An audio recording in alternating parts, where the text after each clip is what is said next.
អរគុណសម្រាប់ការជួយមកកម្មផ្ទះនាងខ្ញុំអាដាសូមជម្រាបសួរចា Hi guys how are you today អាដា welcome back ថ្ងៃនេះនាងខ្ញុំមាននៅមុខម្ហូបបែបខ្មែរមានឈ្មោះថាម្នាស់មានលក្ខជាមុខម្ហូបដែលមានរសជាតិឆ្ងាញ់ប្លែកជាមួយនឹងរូបមន្តចម្អិនដ៏ពិសេសណាបងប្អូនចាមានបងប្អូនភាគច្រើនប្រហែលជាមិនសូវបានឃើញនៅមុខម្ហូបមួយនេះទេ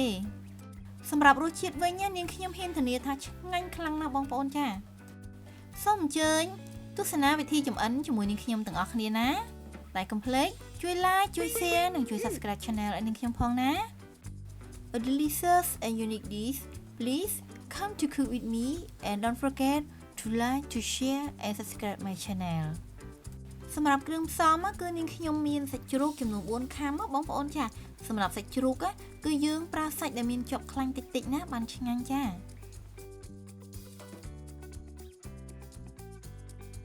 សម្រាប់បន្លែវិញគឺនាងខ្ញុំមានផ្លែម្នាស់ចំនួន2ផ្លែណាចា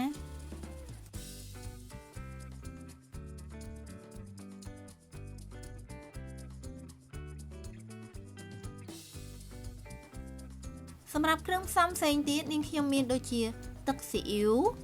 ចាជាមួយនឹងប្រេងខ្យងអំបិលខ្នុរទឹកត្រីស្ករសចាជាមួយនឹងម្រេចម៉ដ្ឋម្សៅឆាជាមួយនឹងសណ្តែកដីចាបន្ថែមជាមួយនឹងបង្គាក្រៀមបងប្អូនចាមាននៅខ្ទឹមសខ្ទឹមក្រហមចាមានជាមួយនឹងម្ទេសម៉ាឡេមាននៅស្លឹកខ្ទឹមចុងក្រោយបងប្អូនចាគឺជីវ៉ាន់ស៊ុយចាគ្រឿងផ្សំរបស់នាងខ្ញុំគឺត្រៀមរួចរាល់អស់ហើយសូមអញ្ជើញមកទស្សនាវិធីចម្អិនជាមួយនាងខ្ញុំទាំងអស់គ្នាណា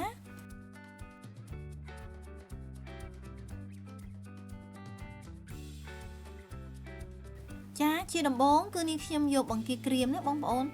មកដាក់ត្រាំទឹកឲ្យរីកសិនណាចាគឺយើងដាក់ត្រាំទុកចោលសិនទៅដើម្បីឲ្យបង្គារបស់យើងរីកបានល្អសិនណា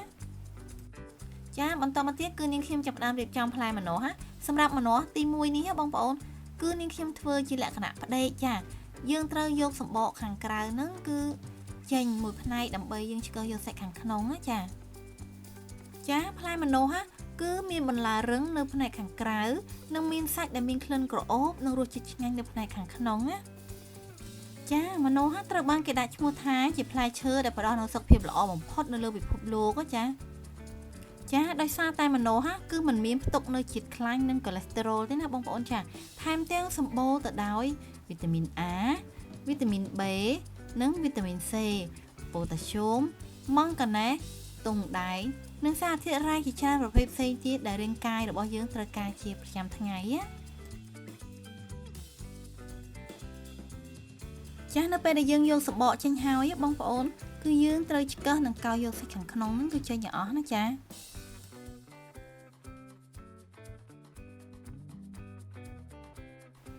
សម្រាប់ម្នាស់គឺនៅអាចជួយថែរក្សាភ្នែករបស់យើងនឹងឲ្យមានសុខភាពល្អចាដោយសារតែកម្រិតខ្ពស់នៃសារធាតុប្រឆាំងនឹងអុកស៊ីតកម្មជាពិសេសនោះគឺវីតាមីន C ណាបងប្អូនចាហើយម្នាស់ក៏កាត់បន្ថយហានិភ័យនៃការចុកសោយនៃភ្នែកនិងផលប៉ះពាល់ជាពិសេសបងប្អូនគឺសម្រាប់មនុស្សដែលមានវ័យចំណាស់ចាភ្នែករបស់យើងគឺចាប់ផ្ដើមខ្សោយបន្តិចម្ដងអញ្ចឹងណាបងប្អូនចាម្នាស់ក៏មានផ្ទុកនូវសារធាតុ beta carotene ច្រើនដែលជាសារធាតុចាំបាច់សម្រាប់ភ្នែកដែលមានសុខភាពល្អហើយយើងគួរតែទទួលទានម្នាស់នេះជាប្រចាំណាបងប្អូន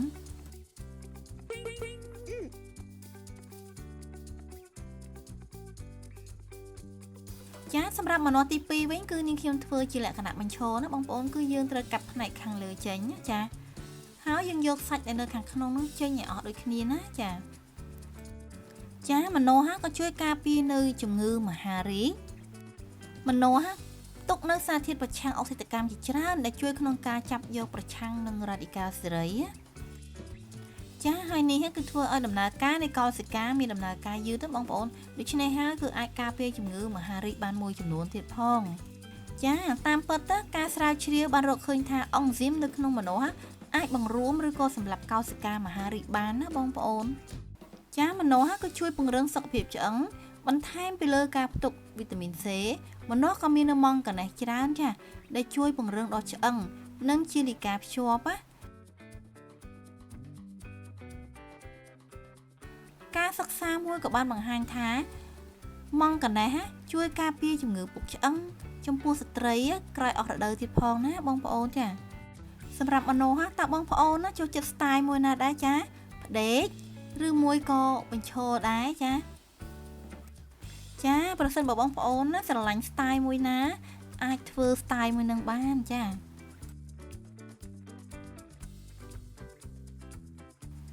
បន្ទាប់មកគឺនាងខ្ញុំដាក់ដាំទឹកក្នុងឆ្នាំងចំហុយឲ្យពុះសិនណាចា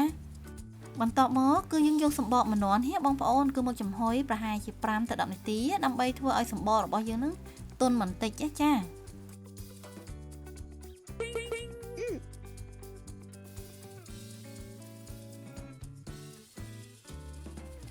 បន្ទាប់ពីចំហុយហើយបងប្អូនគឺយើងយកសម្បកម្នាស់នេះមកត្រាំជាមួយនឹងទឹកត្រជាក់បន្តិចសិនណាចា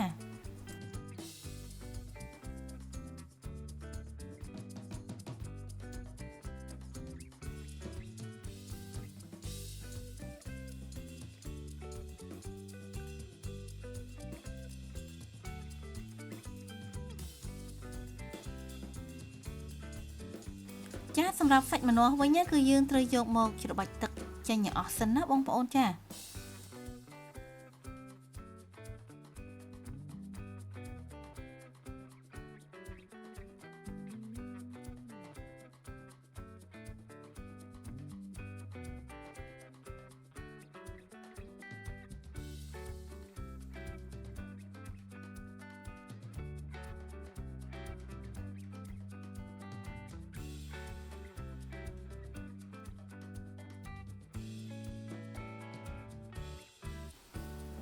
សម្រាប់ទឹកម្នាស់ដែលយើងបានច្របាច់ចេញនេះបងប្អូនគឺយើងមិនយកមកប្រើប្រាស់ចម្អិនទេចា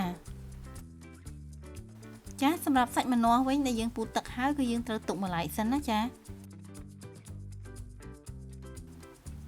បន្ទាប់មកគឺនាងខ្ញុំចាប់ផ្ដើមចិញ្ច្រាំសាច់ជ្រូកបងប្អូនចាអត្ថប្រយោជន៍ដ៏ធំរបស់សាច់ជ្រូកគឺមានវីតាមីន B ខ្ពស់ជាពិសេសគឺវីតាមីន B12 ណាបងប្អូនមានជាតិដែកសង្កសីនិងប្រូតេអ៊ីនទៀតផងហើយលើពីនេះទៅទៀតសាច់ជ្រូកក៏មានផ្ទុកនៅប្រូតេអ៊ីនច្រើនហើយល្អបំផុតសម្រាប់ស្ត្រីដែលបំបើដោះកូនណាបងប្អូន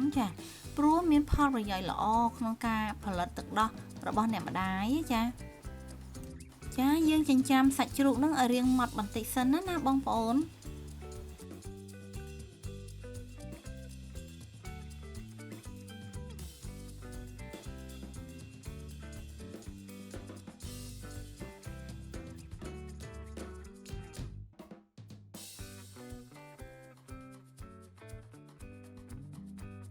បន្ទាប់មកគឺនាងខ្ញុំបន្ថែមសាច់ម្នាស់របស់យើងនឹង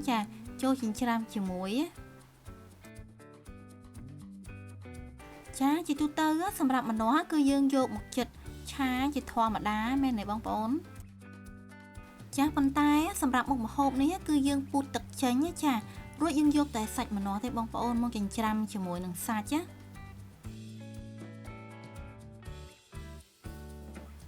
គឺជារូបមន្តដែលប្លែកហើយឆ្ងាញ់ពិសេសណាបងប្អូន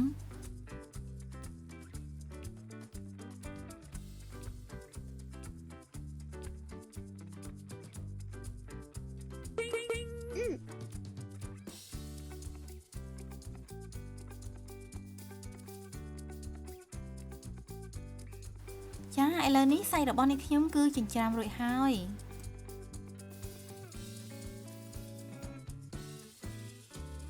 សម្រាប់ខ្ទឹមសនិងខ្ទឹមក្រហមគឺនាងខ្ញុំបានហាន់រួចជាស្រេចមាននៅម្ទេសម៉ាឡេគល់វ៉ាន់ស៊ុយនិងខ្ទឹមសចិញ្ច្រាំបងប្អូនបន្ទាប់មកគឺនាងខ្ញុំយកបង្គាដែលបានត្រាំរួចហើយនឹងមកបុកបំបែកបន្តិចណាបងប្អូន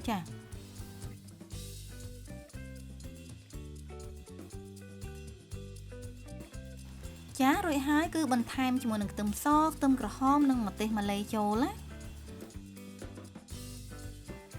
រួចហើយយើងធ្វើការបុកជាមួយគ្នាឲ្យម៉ត់ណាបងប្អូន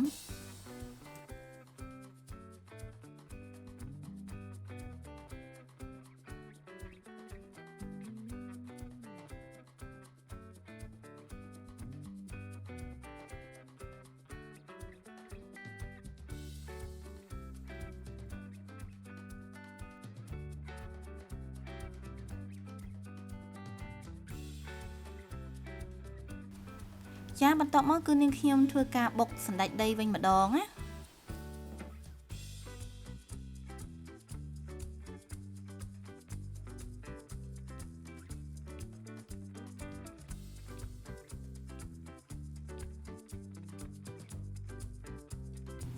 ចាបន្ទាប់ពីត្រៀមគ្រឿងផ្សំរួចរាល់អស់ហើយនាងខ្ញុំដាក់ខ្ទះដាក់ប្រេងឆាឲ្យក្តៅបងប្អូនដាក់ខ្ទឹមសនិងគល់វ៉ាន់ស៊ុយនឹងចូលឆាឲ្យឈ្ងុយ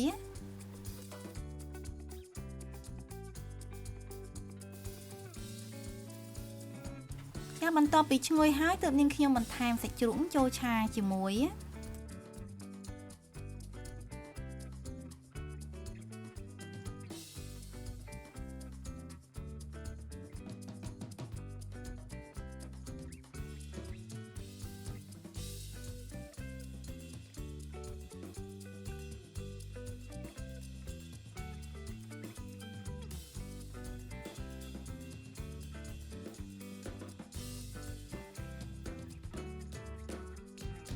យើងឆាសាច់ហ្នឹងឲ្យឆ្អិនបន្តិចសិនណាទើបយើងបន្ថែមបង្គាបុកហ្នឹងចូលឆាជាមួយបងប្អូនចា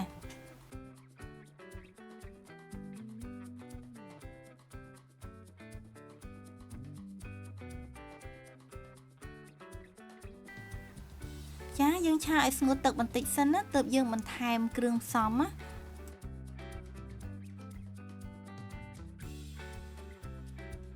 ចាមានដូចជាទឹកត្រី1ស្លាបព្រាបាយចាសម្រាប់ទឹកស៊ីអ៊ីវ1ស្លាបព្រាបាយប្រេងខ្យងក៏1ស្លាបព្រាបាយសម្រាប់អំបិលខ្នុរក៏នាងខ្ញុំប្រើ1ស្លាបព្រាបាយដែរណាបងប្អូនចាសម្រាប់ស្ករសគឺនាងខ្ញុំប្រើ2ស្លាបព្រាបាយយើងឆាច្របល់ឲ្យចូលជាតិគ្នាបានល្អណាចា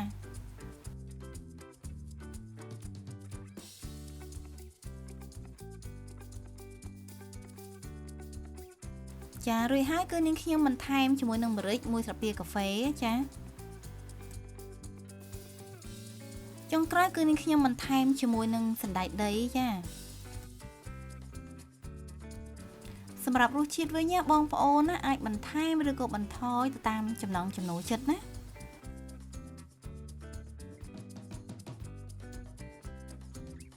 ចានៅពេលដែលសាច់របស់យើងឆ្អិនហើយគឺយើងបន្ថែមទឹកកន្លះកូនចានចង្កឹះជាមួយនឹងម្សៅឆាកន្លះស្លាបព្រាបាយបងប្អូន